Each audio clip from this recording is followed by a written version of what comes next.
I did not push it enough, so I think now it is a little bit. But maybe, this I think it's always moving also a little bit. So you can tighten, perhaps, yeah, this was moving. This one right here.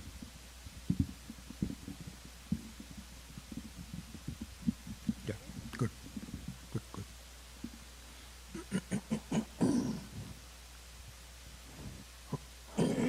Excuse me.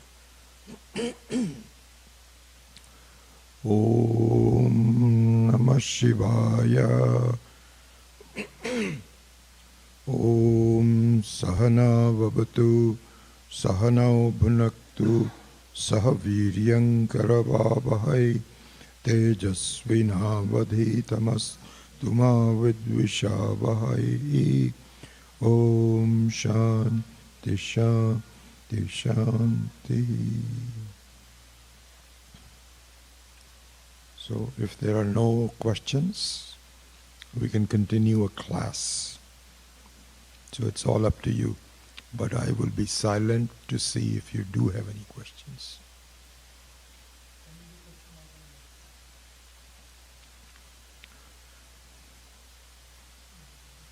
Sudhakar had one.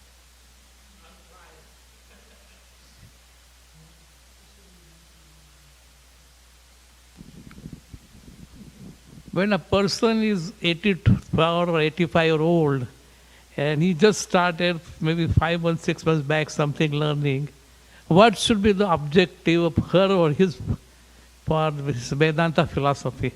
Because when you see learning all this, the more you learn, the more you find more to learn. So what should be the objective? Because you don't know what's going to happen at that time. So this question is answered in the 8th chapter of the Bhagavad Gita by Sri Krishna. So kindly review it sometime, the 8th chapter.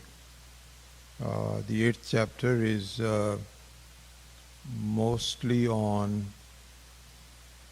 the transition of one life to another.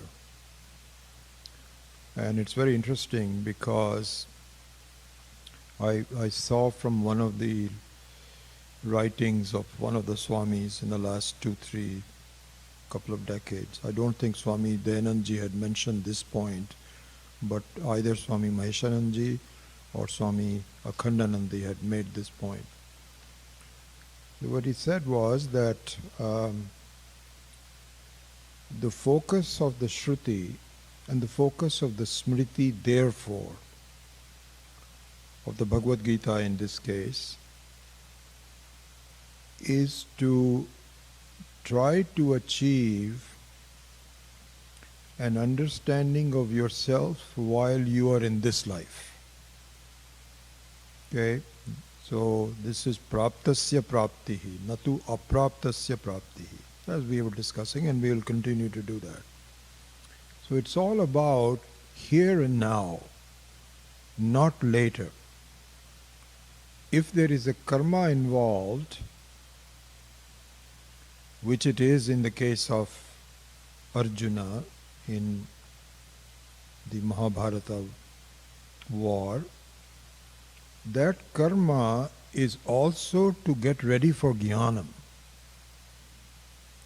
And if there is bhakti involved, if there is upasana involved, that also is for jnanam. So the whole focus of the Bhagavad Gita, all 18 chapters, is for achieving an understanding, culminating in total freedom in this life. In any life, but in the present life. So it is based on not the future, but now. That's all the focus of the Bhagavad Gita. It's the same Tatparya. Tatparya Nishchaya, I said again, Gita, of course, is a primary source of knowledge, but no matter what, all the literature is based on removing ignorance now. And the removal of ignorance doesn't take much time. If one is ready, as we will discuss now, this is the condition for jnanam, for the first shloka that we will start with tomorrow morning on Kaivalya Upanishad. If one is ready. If one is not ready, then the question is, what do we do? If the karma yoga has not been done adequately, if the antakarana shuddhi has also not been done, if even the shravanam also has not been done, leave aside mananam and nididhyasanam, then what to do? So Swami, one of the two Swamis made this point that 17 out of the 18 chapters is for here and now. The 8th chapter is an exception. And it is based on a very valid point that Arjuna raises, which is the same point that you're raising in one form or the other. That what if I am not able to see this self-freedom in this life? What is my gati? What is my future? Where do I go? So here, Krishna, in the form of a Sakara Ishvara, Sakara Brahma, not as a Nirakara, but as a Sakara means as a formful person, says, what do you think? You think I am a fool? You think I don't know where you were in your study? Will I erase your slate and ask you to do this over and over again? No. He says, this is what they say that we talk about in the Bay Area before the craze for artificial intelligence, AI. The previous craze, you know what the previous craze was? Cloud computing. Really, when you think about it, really, they are smart people, really. How they said we should just store it somewhere where you can retrieve it from any time, any place. It doesn't have to be in your local computer. It's a very beautiful concept. And now it has become old because now it has been usurped by AI. It's all about AI, AI, AI. So it's very nice. Cloud computing means what? Cloud computing means you need a lot of storage somewhere. You need to have security so that data doesn't get mixed up. It is very specific to each person. And this is done by some people who have made some money, some flunkies who don't know anything about religion or anything like this, but they've figured this out. This is very nice to do. They've made a lot of money with cloud computing. Krishna says, I have the most invasive, sophisticated cloud computing in the whole cosmos. Your information as to what you did, where are you, where did you fall short, is all stored there. When you pick up a new computer from Microsoft, whatever the version of Windows would be and so on, that data will still be there. So in short, the answer is, if your body gives up before you are able to complete this, nothing will happen to you. You will be born someplace where you will bug your parents that I want to do this. This is what happens to so many people.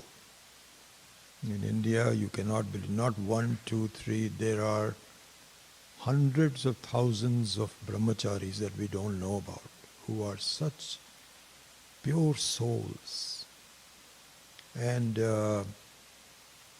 they, Swami Viditatmananda is a great example of that.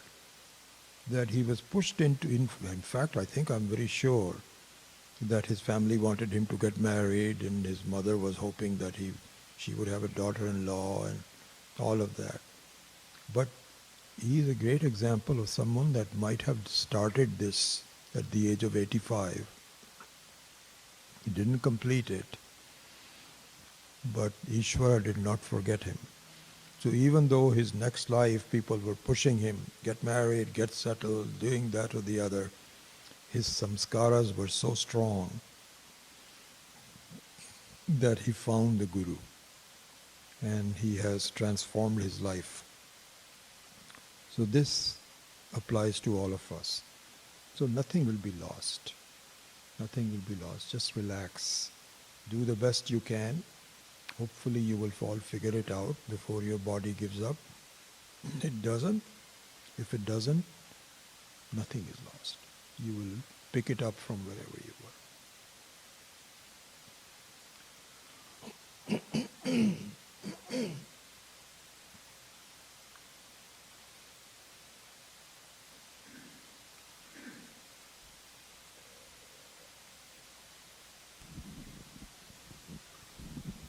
My question is, Gautam Buddha had a past life like this one.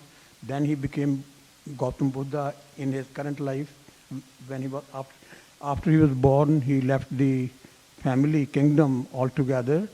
Just at the age of 20-25, with one wife and one son at home, did his past previous lives karmas contributed to his departing from his kingly life? Yes. That's my question. So it has a question or an observation? So I still don't understand what your question is. So he did that, so what? No, was his past karma? Of course, of course. That's what I Yeah. So this point is actually you remember the list of important points. And by the way, I have a confession to make that I said there is going to be an important point, and I was talking about it, but I didn't make the point. And if there are no more questions, I will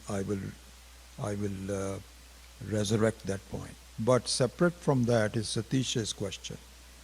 This brings up a very important point that we will discuss in subsequent time, and I'll briefly mention it now and elaborate on it later on. We have a long history. In fact, there was no point where we were not there. The jiva is anadi. Our ignorance is anadi. Anadi means beginningless, always there. And our samskaras are always been there, in the form of samskaras, or you can call it vasanas, or whatever it is, have always been there. So what you are in this life is directly the result of all the stored vasanas, sanchita karma. And it will continue to be in your account forever. So based on your strong interests, and this also is discussed in the 8th chapter, if you were to review this, it's kind of interesting. For those of you that are diabetic like I am, you know this thing called A1C. So what the A1C does is to look at your glucose level in the last 3 months, or a period of time, but generally accepted to be the last 3 months, and averages it out. So you may be having a lot of rasagullas today at the ashram, and so it's going to raise your blood sugar level. Then for 1 week you fast, then it'll lower it. So it takes into account the entire ups and downs and makes an average out of it and gives you the result. Okay? But if you look at literature, which I have done, Because when I became diabetic, I was very concerned what's going to happen to me and this, that. This was like 20 years ago. And finally, well, I consulted some very important endocrinologists in India and here, and they looked at me and my age and my habits and said, do not worry about your high, my glucose levels is very high. I don't even want to tell you that. But none of the doctors have really been concerned about it. They said you are going to be okay. You will probably die something of something else other than diabetes. But in looking at it, the A1C, the literature says that what you eat in the last 2 or 3 weeks of this 3-month period has a disproportionately stronger component to the A1C result.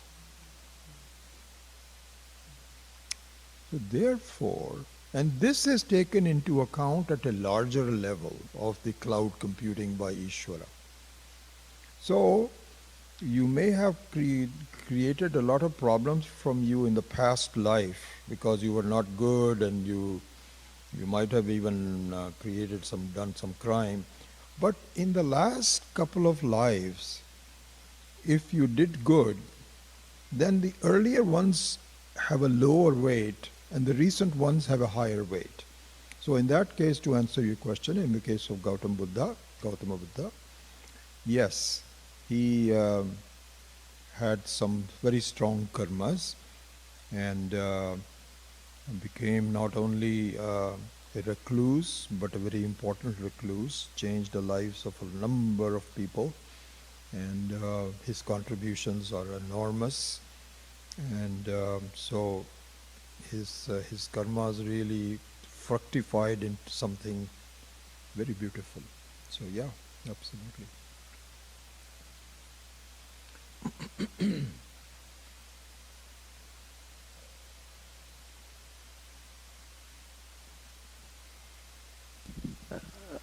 Gee, I'm not attending your course, so I hope you'll forgive That's me okay. for No problems, taking your yeah. question. I've been attending Vedanta for a while and Arsha Vidya and learning about Advaita. But one of the things more recently that I've kind of taken an interest to reading about is near-death experiences of people, and how does Advaita really reconcile with these folks who experience what they say are beings and lokas and so on? Are we still talking about just evolution of the soul, or are we talking about these being, illusions according to Advaita? What is your understanding of how you reconcile that? So the truth and concepts of Advaita are very clear, very firm, and very consistent with what they say. There's no doubts or anything like that, and so on.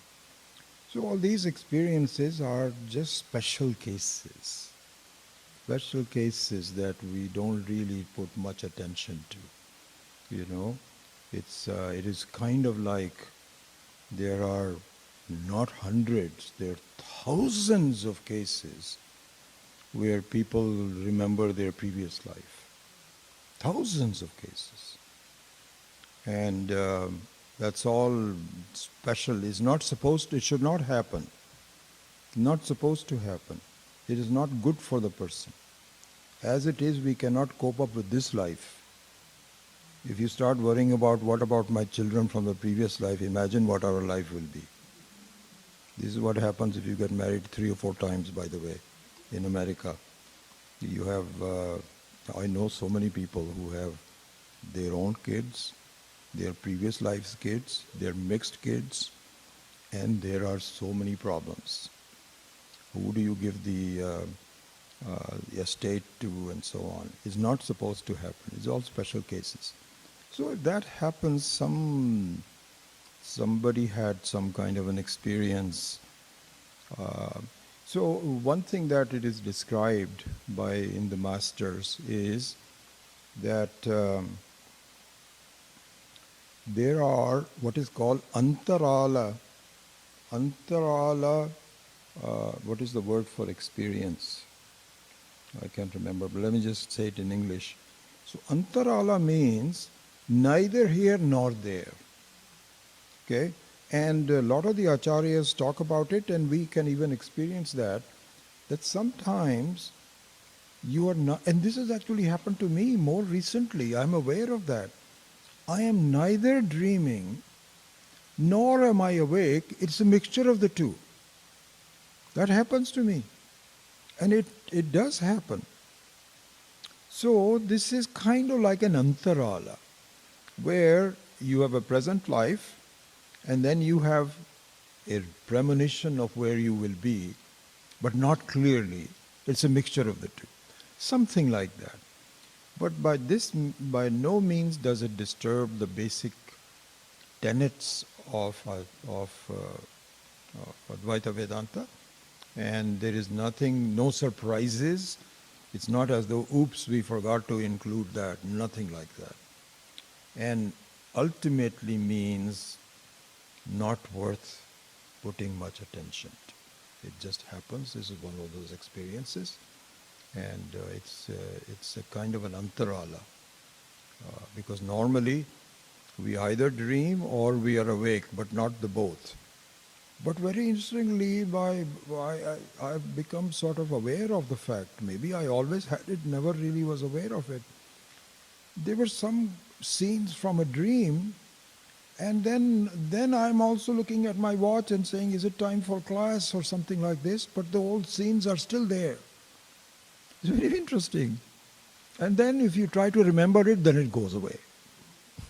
So it's something like that. So really nothing. But the study of Vedanta means you won't gain anything new by putting attention to these kinds of freakish experiences. That's what my view would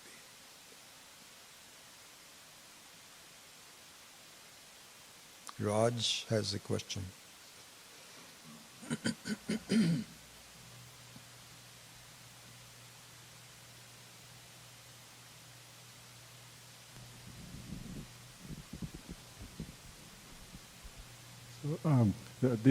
These questions kind of made me remember something that happened. I was in Rishikesh, and I was listening to Swami Sakshat Kirtananda, yes. And he was talking on Mandukya Upanishads, the last text for the course that was going on. I attended only one or two classes. Okay. So he was talking about Panchamahabhutas, and in passing he said, in this cycle, the Srishti Laya cycle, I guess, it is Panchamahabhutas, but maybe in the next cycle it can be three Mahabhutas. So, and I was wondering, and then he moved on and he just made that comment in passing. So to me, from what you said, the manifestation can be in various many forms. What we see now may not be the next cycle also. Mm. And so the manifestation, all the Sanchita Karma, everything and how it manifests and how it looks will be nothing we even know of, possibly. Right? So just wanted to get your confirmation or otherwise. This is not true. I think, my all respect to Swamiji, if he said that, he's wrong. There is no question that the Srishti, this is why it is called Mahabhuta. Mahabhuta means it is not subject to change. They are as real as gravity. So, there's none of my literature, I have studied a lot, ever mentions this at all. Okay, what he might have alluded to is, that's the possibility, that sometimes the Shastra just takes up three of the Pancha Mahabhutas to make, like this Panchikaranam. You see, in Panchikaranam, there is a combination of the Pancha Mahabhutas, as you know. So there in the Chandogya Upanishad, it talks about, what's the Sanskrit? It is not Panchi, it's called Trivikaranam or something like that. So it is not the combination of all five coming together, but only three of them being the principal one. But as far as the basic structure of the universe, this is not true at all, because the what is called prapancha. Prapancha comes from five. So we have five sense organs, five objects that the sense organs reach, and five karma indriyas that we need to do something about. And so, of course, within that structure there is a huge amount of possibilities, no doubt about it. But it is nowhere in the literature does it say that there could be another creation far away from the earth where only water, only akasha of course has to be there everywhere. You cannot do that. Okay? What creation can you have without air? What creation can you have without some level of excuse me a second. Let's see my phone buzzing.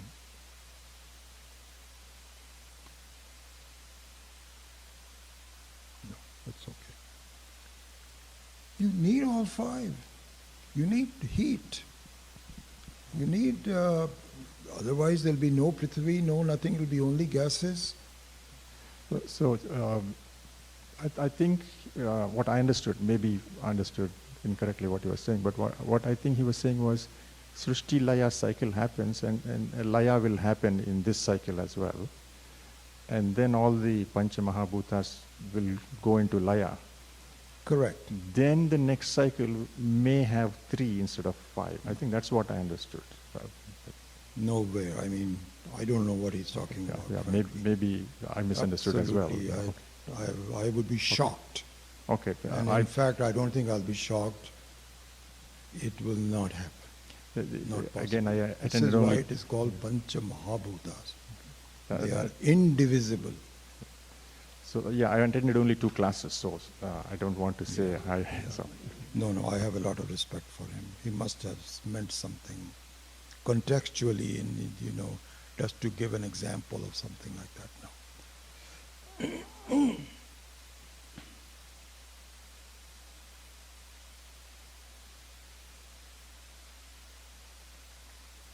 Swami Sakshat Kritananda was one of the favorites of Swami Dayananda. He was, my just memory goes back to just to talk about him. Since I disparaged him, at least I should give him some credit for. This was the year 2001. Yeah, 2001. And when did this big the towers that were destroyed, which year was that? 2001. Which month was that? Okay, so then I think this was January 2002. I have to go back to my notes or something. Anyway, actually we had a get-together soon after this. I remember that, like I was here.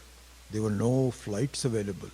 Somehow I came in through Cincinnati, and there was an amazing feeling of, my God, we could almost literally see it from here.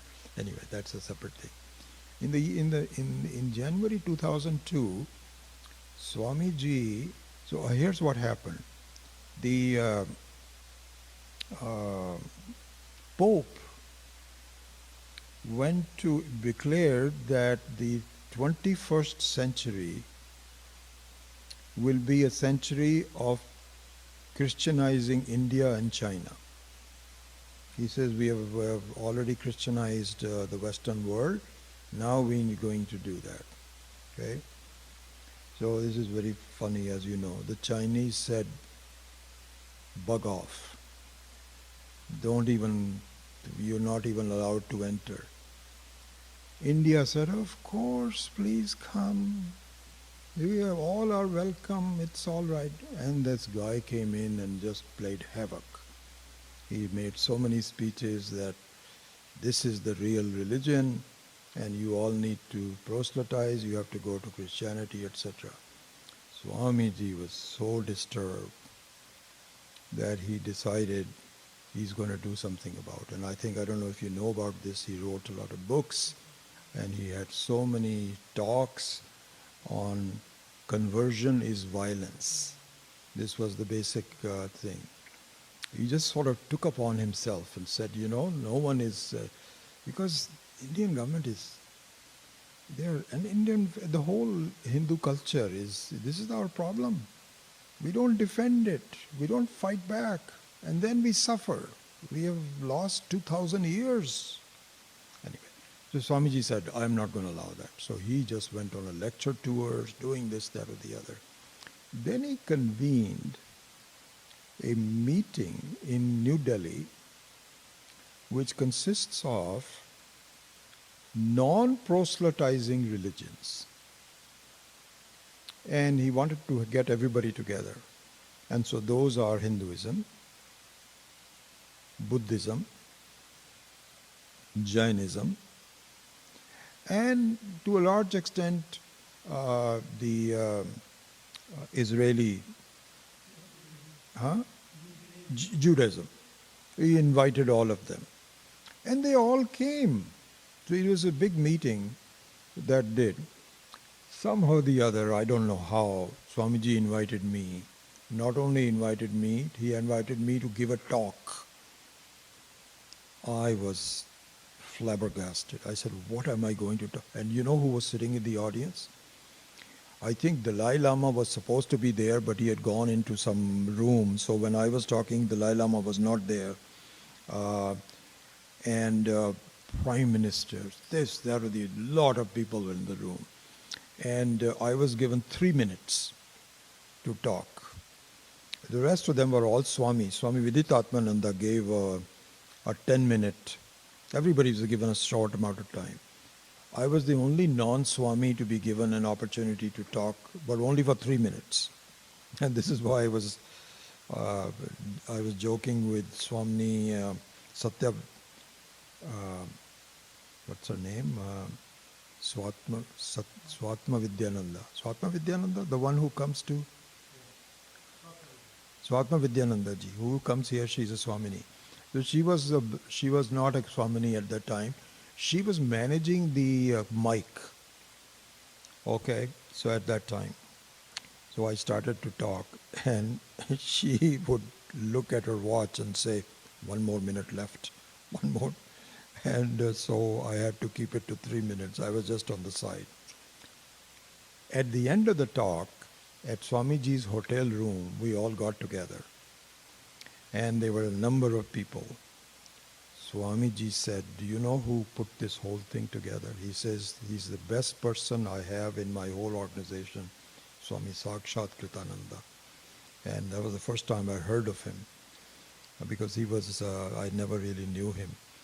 And everybody clapped, and Swamiji was saying, Mike. And Swamiji always favored him for doing difficult things. So he's known to be, even in Rishikesh, they had a lot of political problems. They had people who were trying to, there was one Swami who was trying to take over the whole thing. And there was a school that was not functioning. Swamiji sent Sakshatji and said, you take care of it. And he has. The whole thing is now running very well. So he's a very important and a very good person.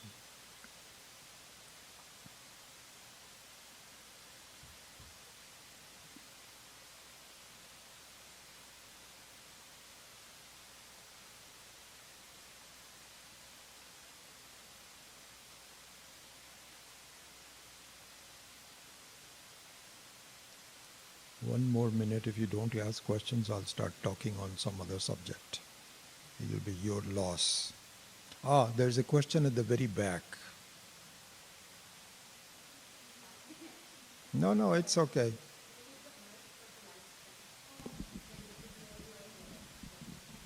You're going to be famous pretty soon. We actually gate crashed your retreat. We just happened to be visiting the ashram Good, for the good. day, and it was a blessing that we found Wonderful. you. Good. So thank you from the bottom of my heart for everybody. The collective energy is really beautiful.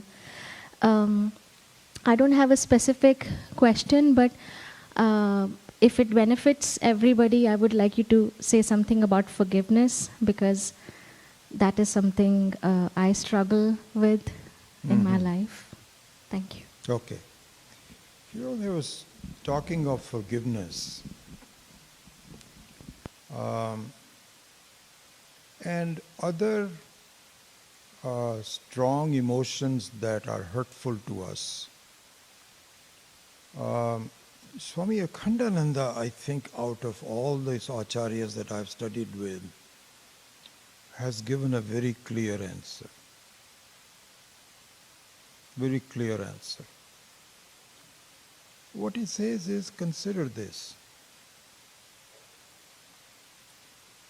When you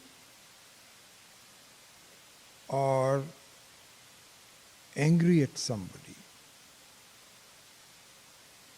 and you are taking it on someone, consider this. The seed for it, the form of it, first has to be done in your own mind. It cannot be just blurted out without, this is like, if it could be blurted out without any internal deliberation, it is like you can come up with a tree without a seed. You cannot have a tree without a seed. And so if one is non-forgiving, it is because you are non-forgiving to yourself. You first look at it and say, I can't treat like this, I cannot be like this. And that to me really touched my heart. So he says that you first hurt yourself before you hurt somebody else. But the problem is that we forget that we are hurting ourselves. It's like saying, this is exactly what happens in road rages and so on.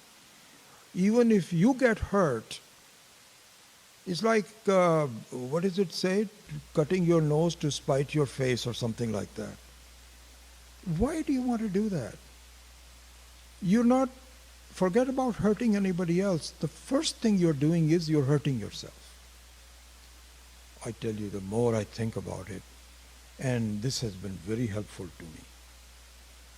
Okay, because even in daily transactions where with talking to your spouse or somebody, anger comes in, okay, and the feeling is that why is she doing this?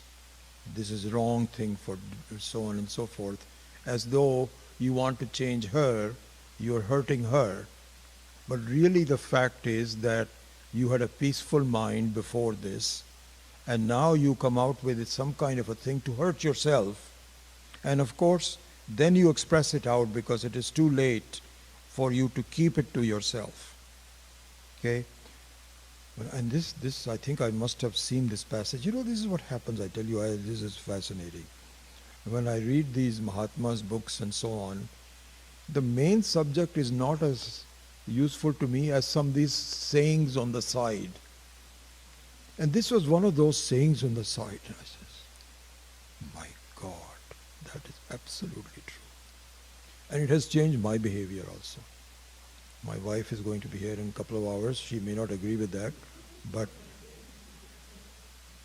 I really feel that whenever I need to say something not that good to her, I just think about what is it doing it to me. Calm down. Why hurt yourself? It's okay.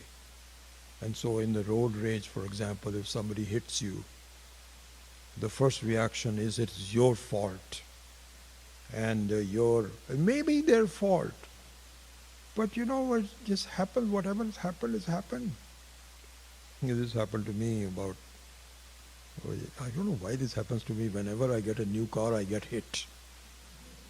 So I bought this new car about 3 years ago, and I was going on parking. I was taking some people for lunch, and somebody hit me from behind. It was not that, I mean, I wasn't hurt, but he ruined my bumper and so on and so forth. And it was clearly the guy backed into me without knowing. I was just standing there. I could have easily started to, say, why did you do this? And none of that. I said, what is your insurance information?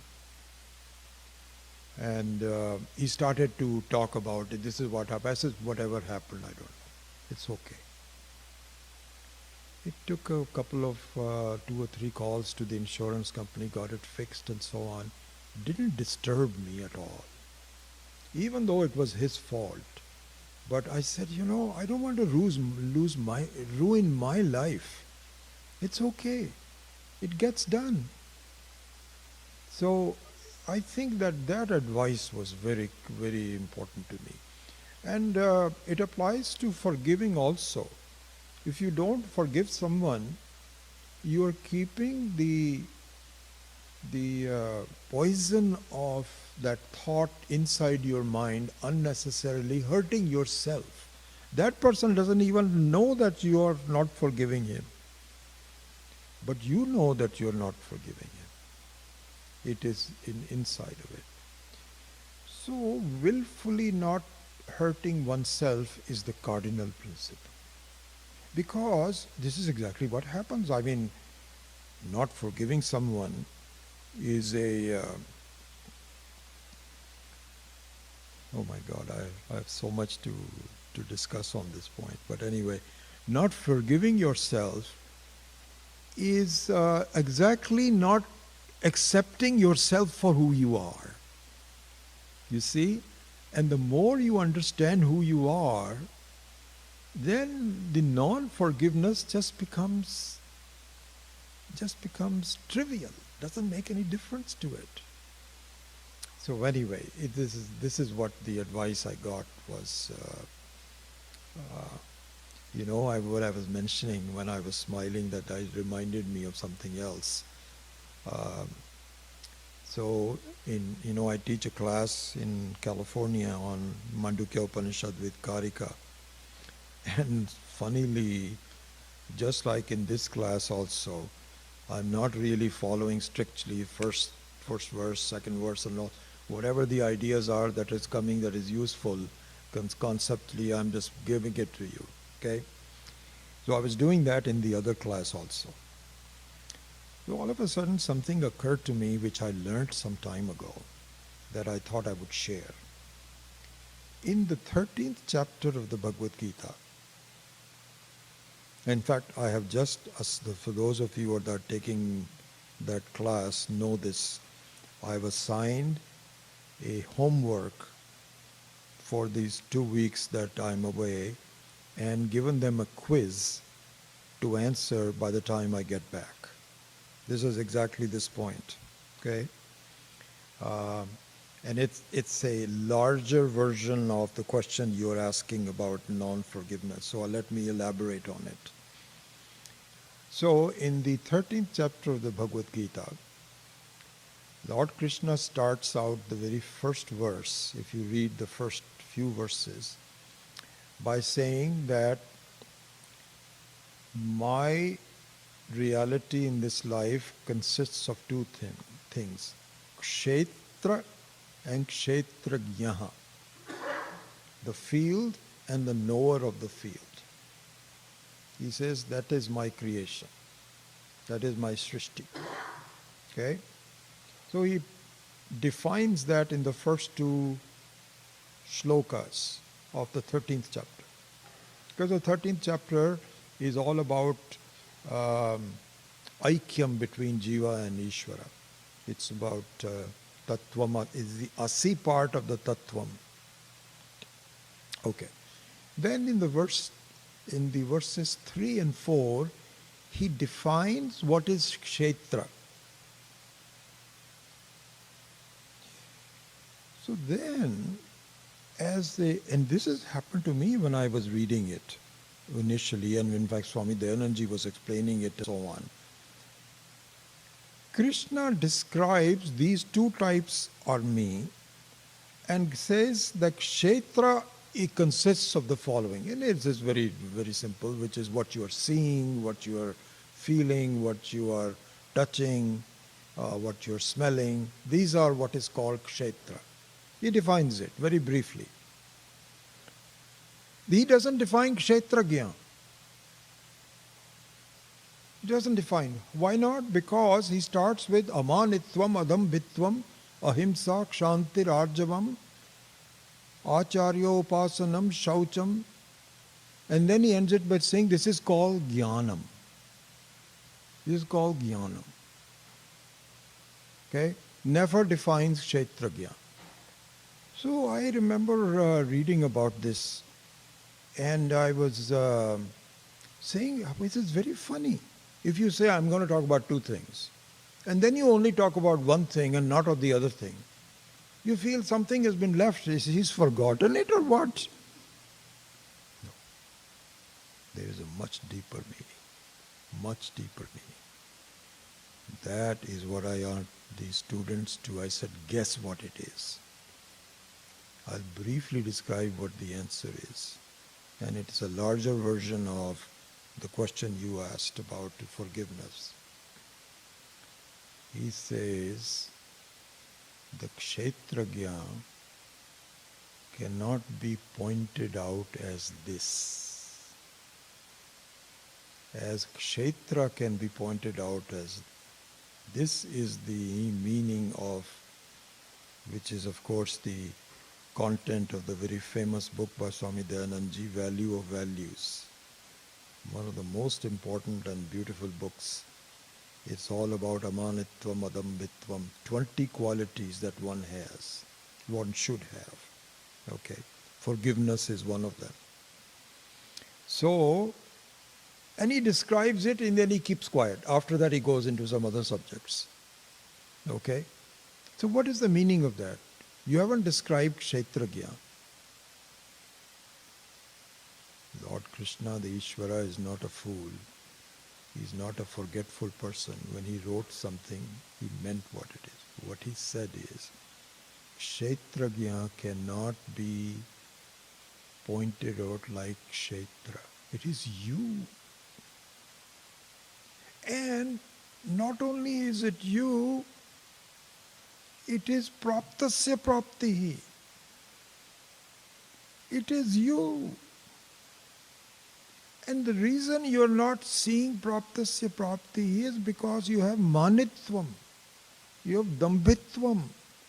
You are so involved with wrong things that you don't see yourself. And if you remove those things, you don't have to generate yourself, you already are what you are. And it's a very beautiful you.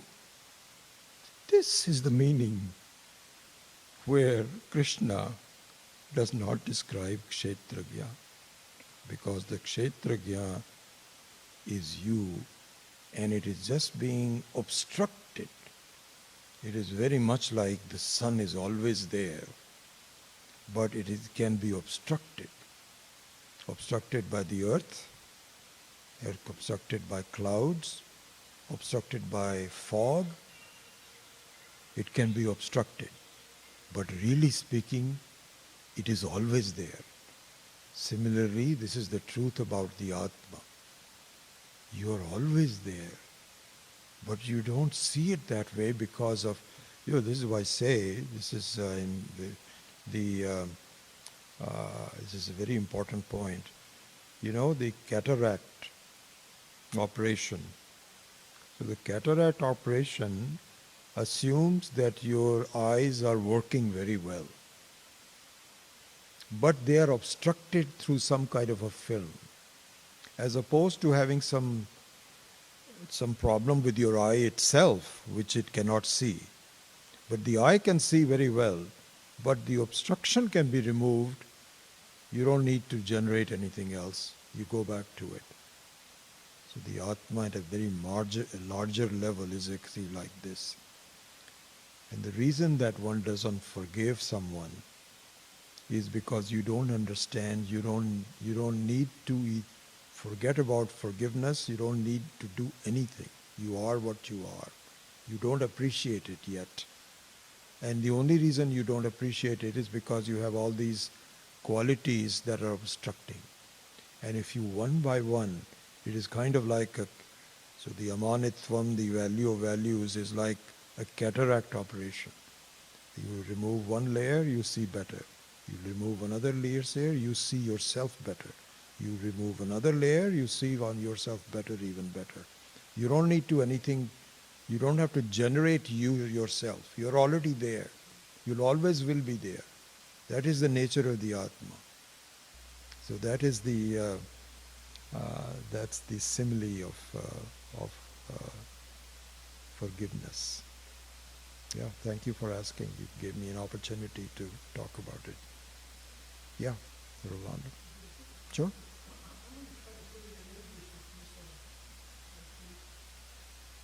The Keshtra, the Sanskrit, right, means the field of experience. Yes. Objects in consciousness. Correct. Then what's the other word? The knower. Kshetra Gyan.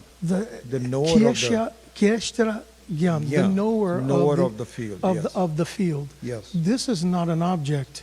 Correct. This is not an object. So I just want to clearly understand that, because you can't define that. Did I get the concept correctly? Yes, the knower is not an object. You are not an object. I'm not an object, correct. That's the thing. Yeah. That is the thing. You are not an object. But the issue is that we are only involved in my version as an object. Mm-hmm. Because I say, this is what we did in our meditation this morning, that you think that I am a human being. You're not a human being. Because a human being is an object. So, I'm sorry. yeah. And one more thing. Any of the objects, whether subtle, emotional, Correct. thinking, these are all inert. But I'm not inert. The awareness that I am not inert. Yes. But everything else that I experience, whether it be subtle, emotions, feelings, these are all inert objects. They may be reflective matter. Correct. But have I understood this? Because I read the Gita every day, and from the Vedanta Society of Ramakrishna. Okay. So I think I've understood it, but I want to get a confirmation from you. You see, when you say I am not inert, I am aware, what happens is that your non-inertness is also a form of inertness. Okay? So here's an example. When you dream, suppose you dream, and in the dream, you're going in a car with somebody, and you're having a discussion. This is the dream. Either you are the driver or you are the passenger, doesn't matter.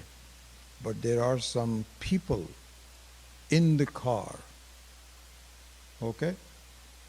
And let's say, for God forbid, you hit a rock. Okay, so this is the scenario in the dream. In this scenario, the rock is clearly inert. The car that you're going is inert. The people there are conscious. They are not inert. Because they are talking. And it's not like saying, no, that was, hey, this happens. You talk, you discuss, you fight. All this happens. All of them are false. So even you as a conscious person is false. You cannot distinguish yourself from the inert. You may not be inert because you have, this is what the difference is, that a non-inert person has Sukshma Sharira. Sukshma Sharira means that you have the ability to reflect consciousness in your mind. A rock does not have Sukshma Sharira. This mic does not have Sukshma Sharira. My body has Sukshma Sharira. So both of us are different in that way. It doesn't have Sukshma Sharira and I have Sukshma Sharira. But I can see my body and I can see this mic, both of us. Both of us are objects. I'm not seeing my hand, I'm seeing myself. This is me. This is also an object. This is false. Then who is the one who is seeing? That's a different person altogether. It's not the person who's. So this we will discuss. This is what the teaching is all about. It is not just a simple thing about this, that, or the other. Raj?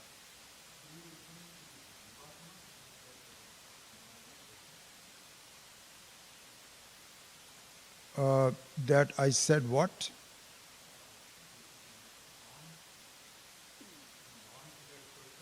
No, because of the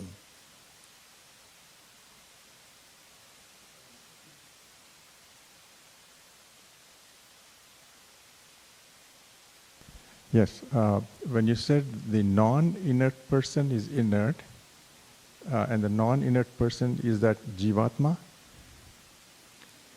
So,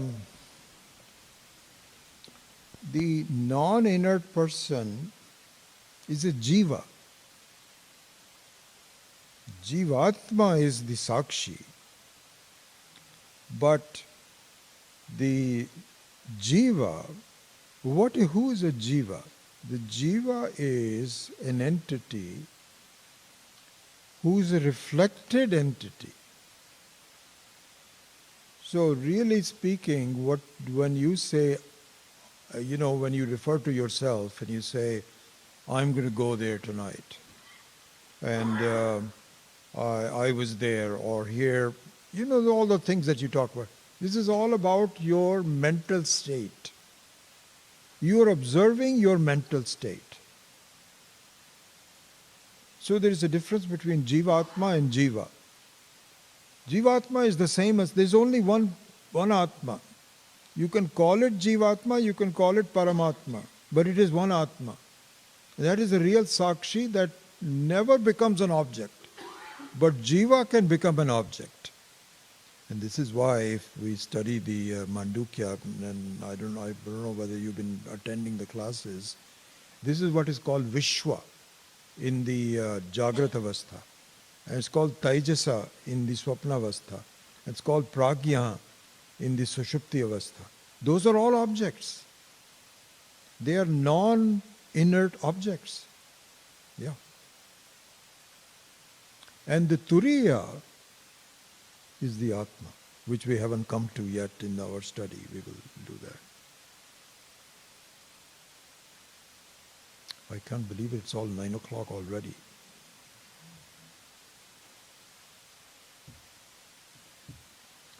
So anyway, I mentioned to you that I started saying there is a very important thing that I wanted to do.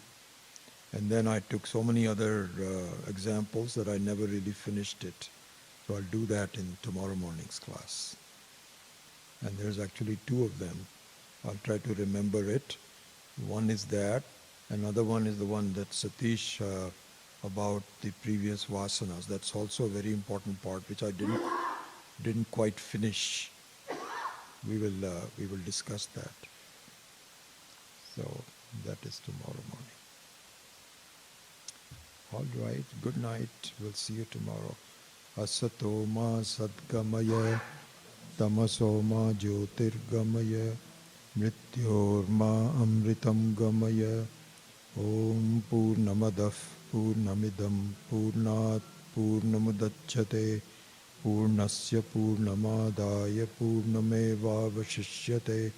Om Shanti Shanti Shanti. Harihi Om Shri Gurubhyo Namaha. Harihi